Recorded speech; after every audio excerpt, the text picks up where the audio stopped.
FMC Fast Chat takes you inside the news so you can be in the know in 30 minutes. Hosted by Fair Media Council CEO and Executive Director Jackie Clement, Fast Chat features notables in news, media, and business. We're very fortunate to have joining us today an old friend and America's foremost presidential historian and best-selling author, Douglas Brinkley. Chat about Biden's first year in the state of democracy. And one of the things you may not know about Doug is he's also a Grammy Award winner, which may make him the most cool history professor out there. So Doug, thank you so much for joining us. Thank you for having me. Great to see you. Same here, same here. Let's get started. I want to ask you, basically, put on your professor cap. And if you were to give a grade to the Biden administration in its first year, what would that grade be and why? I would give it a C. I say that because I think what Biden's done quite well is kind of calm somewhat the tone and temper of what was going on in America.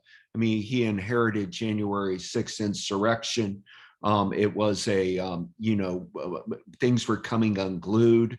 Also, by inheriting the COVID crisis, there's no way any president was going to have a magic wand to, suddenly make COVID disappear. And so I think it was tough from the get-go. I think, though, that the infrastructure bill that he got passed in a bipartisan way is great, but Donald Trump would have done a similar bill. And so then it gets to legislatively the failure of Build Back Better, the failure to get Senators Manchin and Sinema on board. Now, I can't blame Biden for them not getting on board, but I can blame Biden for airing it out in the public the way that it drug on and ate up an entire year. I would have thought that Biden's strength was that he had been in the Senate for so long, knew how to vote count, and he needed to get a clear indication from them if they were going to be unbendable. Instead, there was always this feeling, eventually I'll be able to wear them down. Well, he didn't, at least not as of yet. And then with the voting rights crisis going on, I think Biden's done well. He gave a powerful speech in Atlanta and gave a powerful speech on January 6th, but there is this fear of Republican gerrymandering, people making it harder to vote, not easier in America, that I don't know if Biden's been able to effectively combat.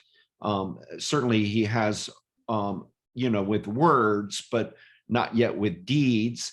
And then finally, Afghanistan might look good in history. I mean, I might have to revise my C to a B because we had to get out of Afghanistan.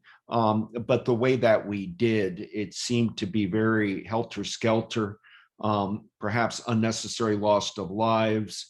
It didn't play well. Now, maybe again, 20 years from now, we'll say, God, he was brave. He did the tough thing we had to do, like Gerald Ford got us out of Vietnam.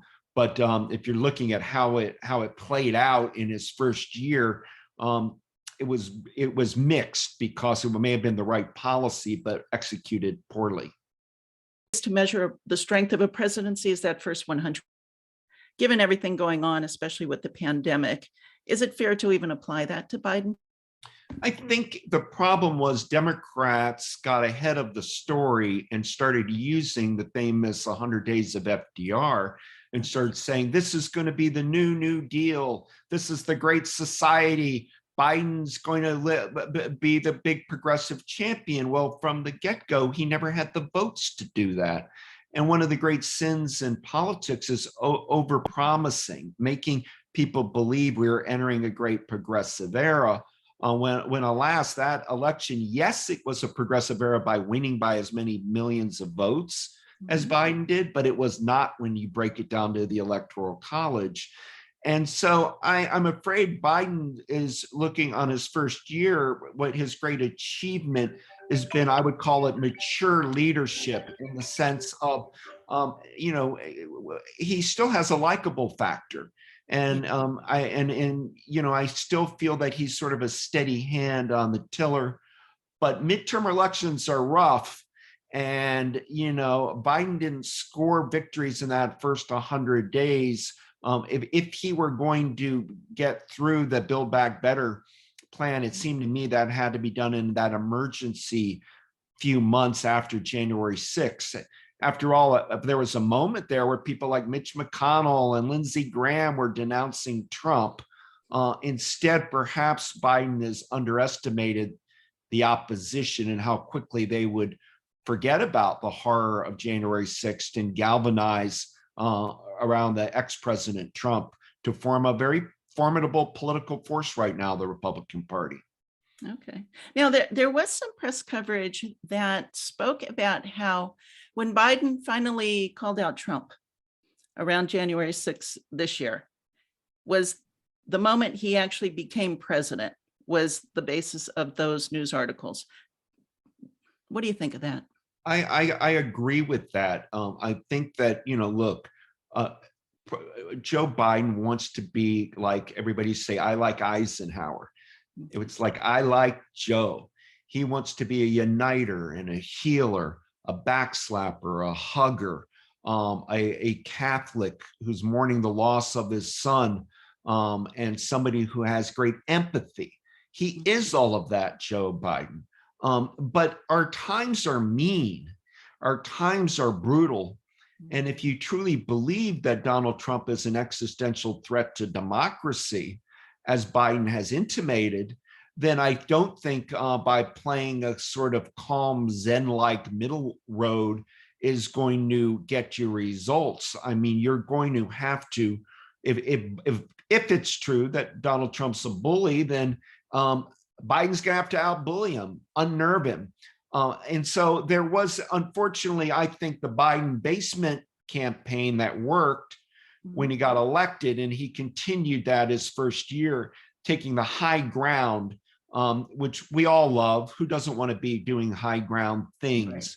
But instead, he probably need to be more of a pugilist at Trump. And we started seeing that happening early in 2022. It did not happen much in 2021. Okay. Well, one of the things Biden's been criticized about is being perceived as a slow responder, especially in regard to the pandemic.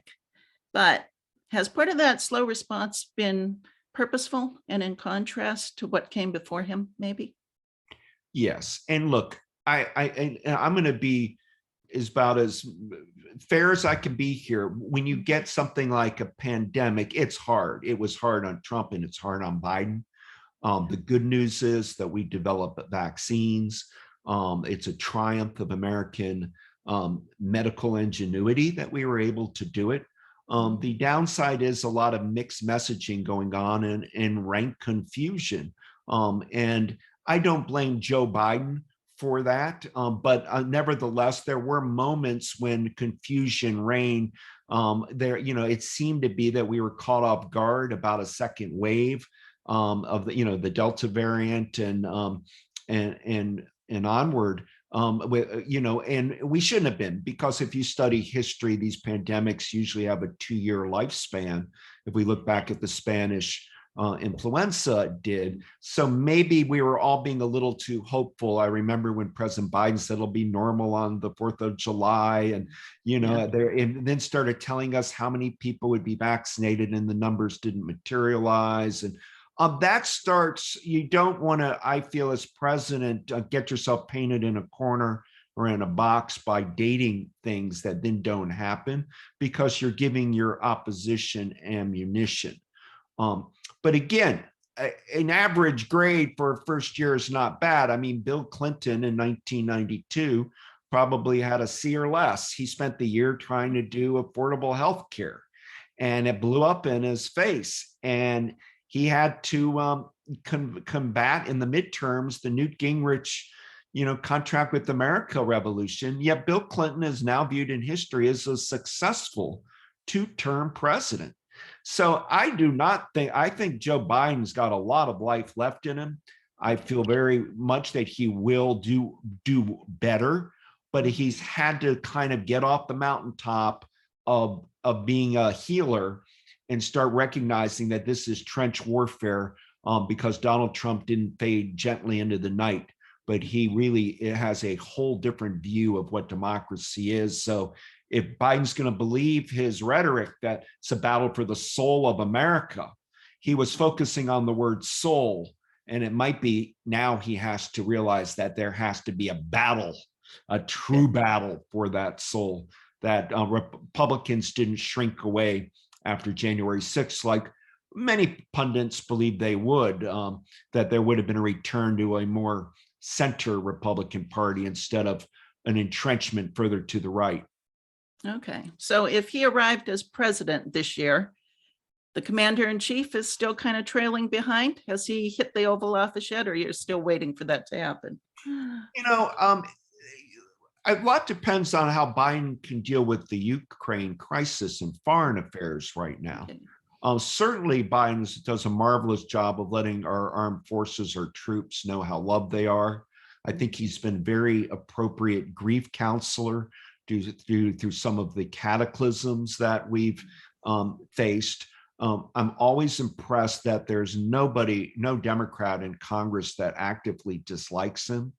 Even when they oppose him, they try to say nice things about him. So I think he's built quite a coalition for the Democrats, and it still has credibility within his party ranks. But you have to pay attention to slipping poll numbers and not just say they don't matter. Ronald Reagan used to say, if I'm not over 50%, I'm not selling properly to the American public, meaning Reagan would be self-critical. I'm failing as salesperson. So Biden's at 36 or 40% of the vote. He's got to, in polls of approval, he's got to say, how can I get up to 50? What is it that I can do to move that meter and take some responsibility for that, not just denounce the, the hydra-headed, MAGA Americans, that he's going to have to try to find policies that wake people up and move.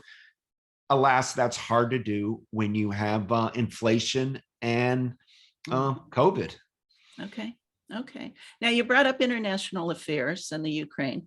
One of the headlines today, and this comes from The Guardian, is why is Biden one of the most unpopular US presidents? Do you find that true on the international front, that sentiment?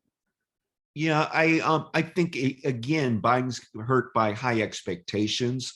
Okay. I think after Trump was defeated, the thought that Joe Biden would come in and there'd be harmony in NATO and that there'd be a new reset, with Russia and with China, and none of this is, of course, materialized. I don't find it particularly Joe Biden's fault, although, he's not a charismatic leader when he travels abroad. It's not John F. Kennedy in Berlin or Ronald Reagan in Geneva or something. It's, that's not Biden's style. He doesn't give sweeping oratory. He comes off more as somebody that's a statesperson in a low grade way. I don't mean that as an insult. It's just that he's not flamboyant. And then look, with inflation, with COVID, the fact that the menace of Trump has continued to grow from a foreign perspective, he's not getting high marks anywhere you look. Yet, I don't think he has negatives. That's what I guess I'm trying to say. That C grade could easily turn into a B because people still think he's a decent man and like Biden. Nobody thinks he's a nefarious character. And this can be and is a strength, but it has to be latched to more intense rhetoric in oratory, which we're starting to see rolled out for this last few weeks, and a major policy initiative of global implications. I mean, if we're going to go after climate change as an issue, Biden's going to have to find a way to really lead on that in a very, very strong way, but you can't get it done, fold it into the Build Back Better plan. So every time he makes a big step forward, it's followed by a step backwards, and he needs somewhere to make a giant leap and capture the imagination of the world on a few issues, perhaps something as simple as wildlife protection, that who doesn't want to see the world's species survive, but something that puts a more charismatic face on his administration than just, bickering at NATO and over, the European Union and the like. Do you feel some of these weaknesses stem from weaknesses within the cabinet? I do feel that Biden, when we elected him in America, I thought that he may have probably been better served with some very large, it's a competent administration, but it's not media savvy. It seems to be the messaging out of the White House and the cabinet isn't there, except for Pete Buttigieg.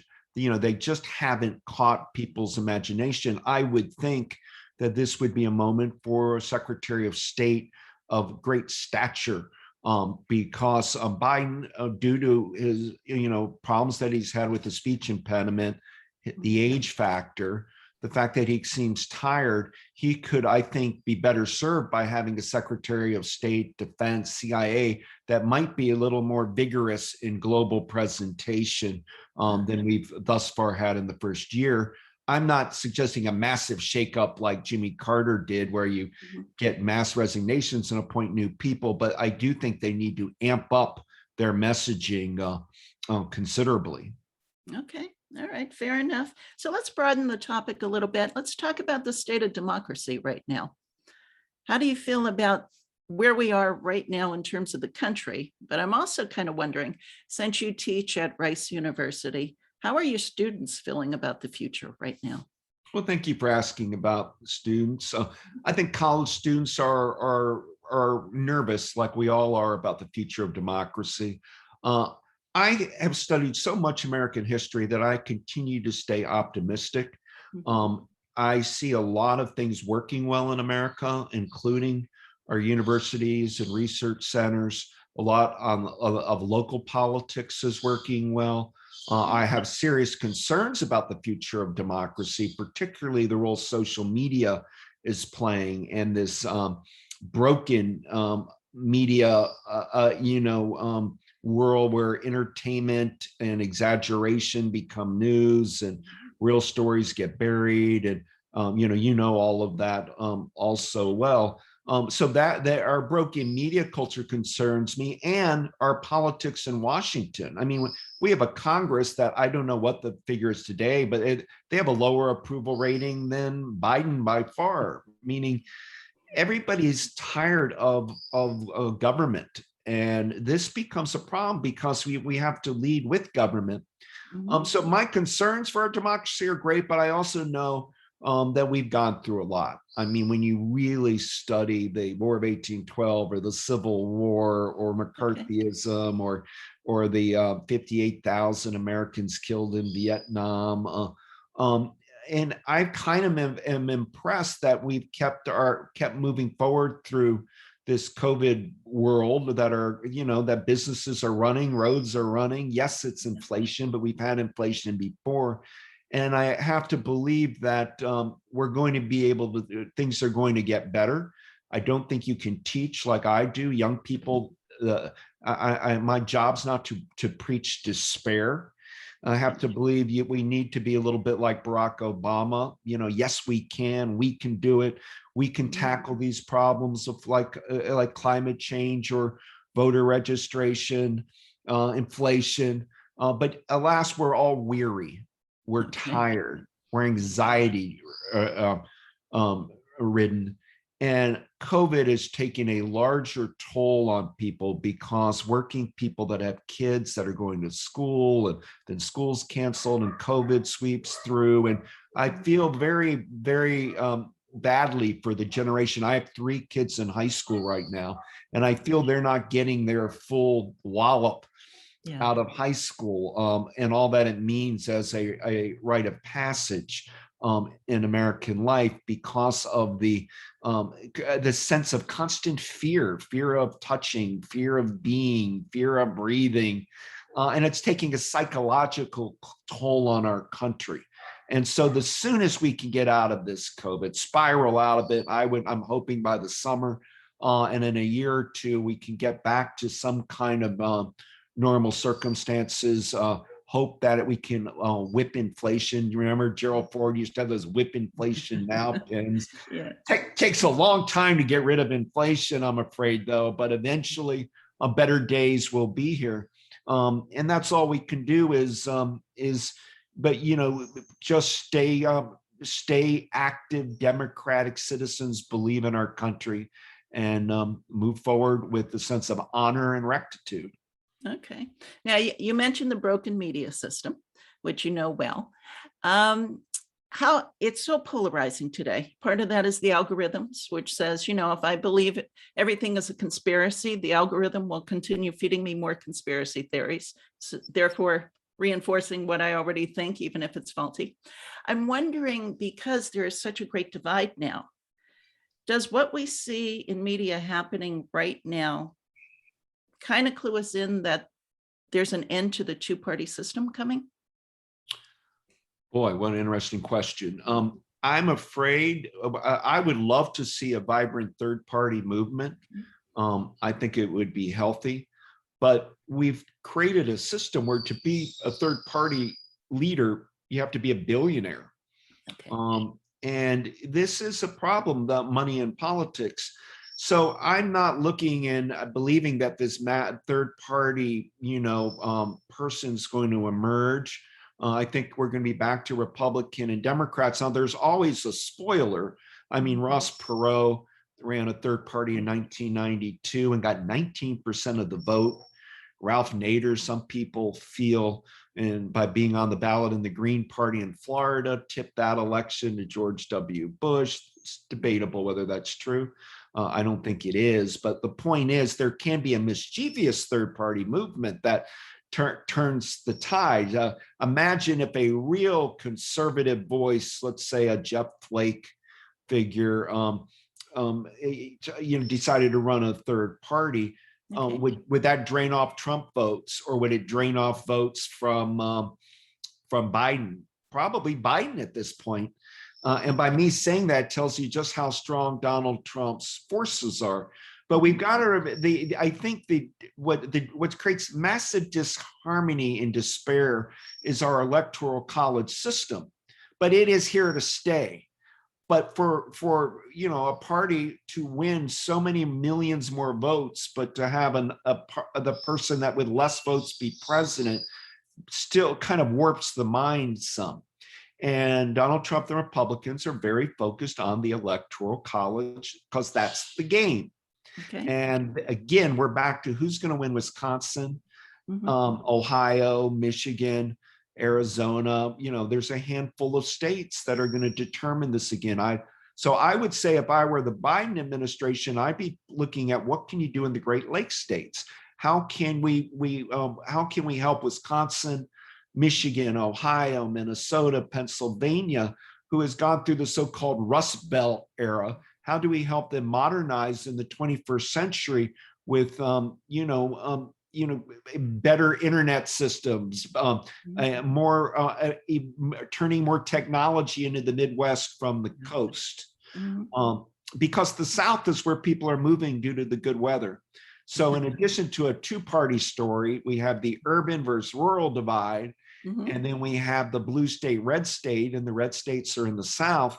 And I'm talking to you from Austin, and I will tell you, morale is higher in the South. People are a little more in the kind of football culture, packed stadium, cheering through COVID. And then I go to New York and San Francisco, and I'm feeling Democratic strongholds, and people seem terrified about, having to deal with the pandemic. So there's a psychological divide going on here. And I think Team Biden, the Democrats, need to get really quickly very more optimistic and not constantly saying what's wrong with America, but talk about what's right. The presidents that have been successful that I've studied, whether it's Theodore Roosevelt or Franklin Roosevelt or John Kennedy, Ronald Reagan, Bill Clinton, they trade in optimism. You've got to lead by optimism, making people think that things are going to get better, not by woe is me, we're really a rotten country and look how many things are broken. Okay. All right. Now, we did just come through a period of active protesting, the kind of protests we haven't seen for a long time. And a lot of people attributed that to Americans just being lazy, and not caring and apathetic. But, we saw massive protests with Black Lives Matters and things of that sort happening throughout America. I'm wondering, though, does history teach us what happens after those protests? Well, often protests then get co-opted by large culture. By that, I mean, rock and roll was once revolutionary, and then it gets embraced by capitalism and becomes, the mainstream. Black Lives Matters, which started off on the streets, very grassroots, suddenly now it's being sloganed all over. If you watch an NBA game, or it's almost become like, I saw the Rams football game yesterday, and it said something, a banner, we're against racism. Well, that's bannering. What's a banner? I mean, we got to get at the fundamental causes of racism, which is still the biggest plague in America, I feel. It's just entrenched and yet we always make advances. And that, as Barack Obama was fond of saying, that arc of justice, and Dr. King, bending, but it bends slowly, but in the right direction. I look how we've decriminalized marijuana in recent years, or something like gay marriage, or things that seemed impossible in the 60s and 70s. From a progressive point of view, are now part of our modern lives. So things do change. And I think these protest movements have been great, because it's allowed people to feel that their voices matter. And my gosh, what a sick country we would have been after the George Floyd murder. And if there wasn't a widespread national protest about police, violence and intimidation, that would have been a sign of something wrong with America. On the other hand, we have to recognize that most police officers do a great job, and we have to thank them and be proud of them. We can do both. And I'm afraid what social media is doing is making us choose either or all the time. That I can't talk to somebody like yourself, like most people want me to either give Biden an F or an A. Right. Are you with Biden, or are you against Biden? And you might get away with a D or a B, but the truth is, I would love to say Joe Biden's. I'd like any president to give him an A grade. Who wouldn't? Right. It means America's winning, but it's been a tough year for Biden due to a number of factors, and the fact that he's doing all right, he's hanging in there. It gives him an opportunity to have a better year this year. Mm-hmm.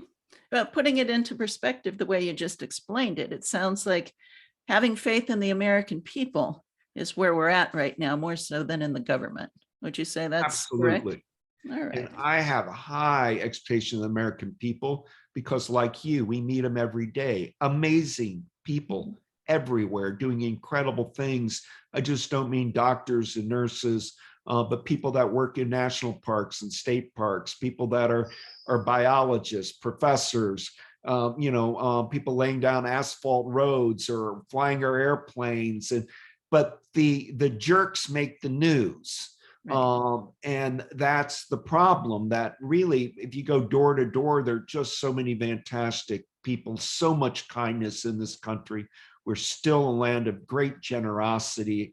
And we have a kind of a spiritual vibration to us still, but it's getting diminished by all the hate rhetoric we're being fed on the internet.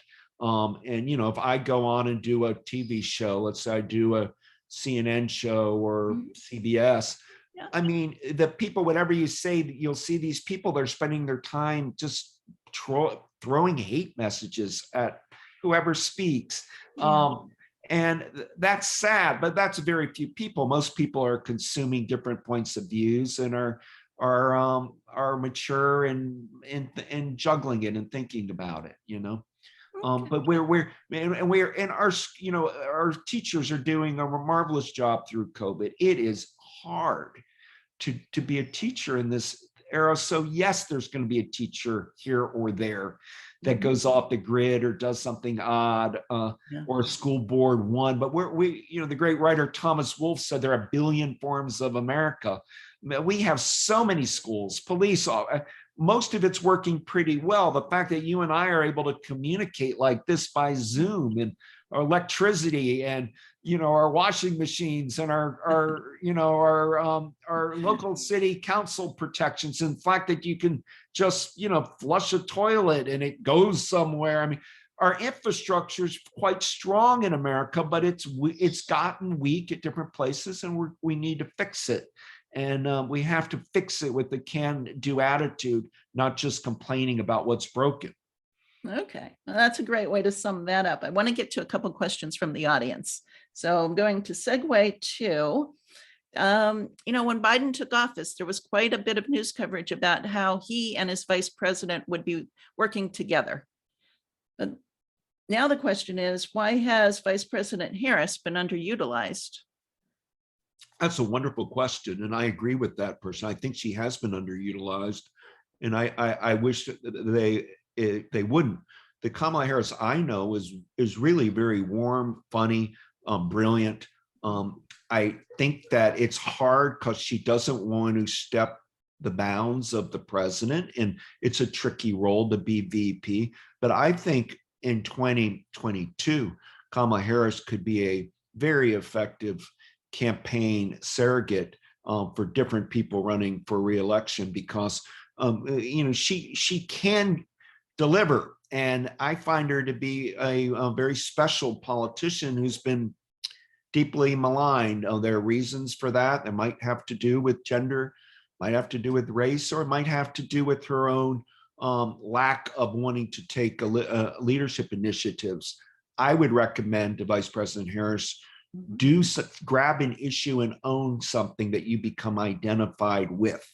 Not the whole package of a Build Back Better, but something that she gets closely identified with. And if that can become a success, it'll be her success that she led Biden. Remember, Joe Biden was really Barack Obama's surrogate for Capitol Hill. And he would constantly negotiate, with senators. I think Kamala Harris can be a great spokesperson for voting rights all over the country and go on a nonstop tour and be everywhere and try to galvanize people to recognize that we've got to protect the right to vote and register more and more people. Okay, all right. Another question from the audience is, your view of the New York Times 1619 Project, is it historically accurate? Well, there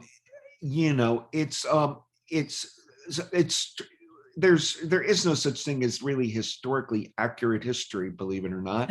Okay. Everything has a kind of bias, and it's because what people leave out, not always what's in. So you can write an article for the New Yorker and have it fact checked and be true, but it may not be of a larger truth. So I think it's it was an interesting exercise. I think it was, I love the idea that the date gets known now, and people, it's created, I think, a way to stop acting like 1776 was magic. And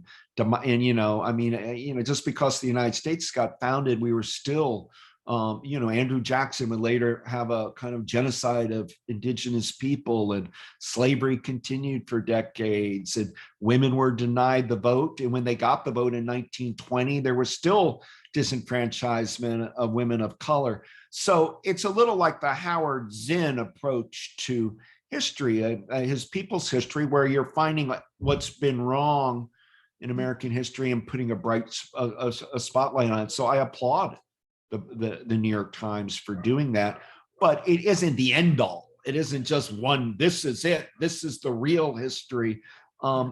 And because we also have to be very aware of a disease called presentism, where we're looking at the whole past world history from our little perspective of today. And the world just wasn't that way anywhere at a given amount of time. So if I'm judging a president, I have to judge on the issue of race. What do we do with Washington and Jefferson, for example, as slave owners? Do we rename Washington, D.C.? Or do we try to use that era to understand them in different ways? But I'm pro the New York Times project, but I'm not into taking down Jefferson's statue in New York City, or renaming schools. I think Confederate figures are a different story. I think that they've committed treason against the United States, that there is no reason to be having anything up short of being run in a historical education way by the National Park Service or something.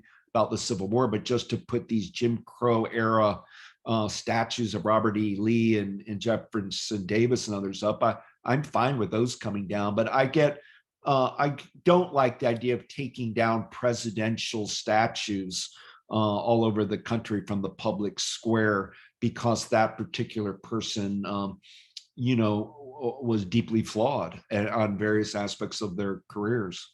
Okay. And on that note, we're already out of time. Can I say one last thing with that? Yes, you can, but it always goes far too fast with you, Doug. All I would say is that I like the way Barack Obama did it. Add things. He added Cesar Chavez's burial site to the National Park Service, added Stonewall for LGBTQ, added Harriet Tubman sites. Let's add things instead of working to just take down. All right. That's a great note to close on. Thank you so much for your time. Thank you. And take care of yourself. You too. Bye, my friend. The Fair Media Council is a 501c3 nonprofit organization advocating for quality news and working to create a media-savvy society. For more information about the Fair Media Council and upcoming Fast Chat shows, check out fairmediacouncil.org.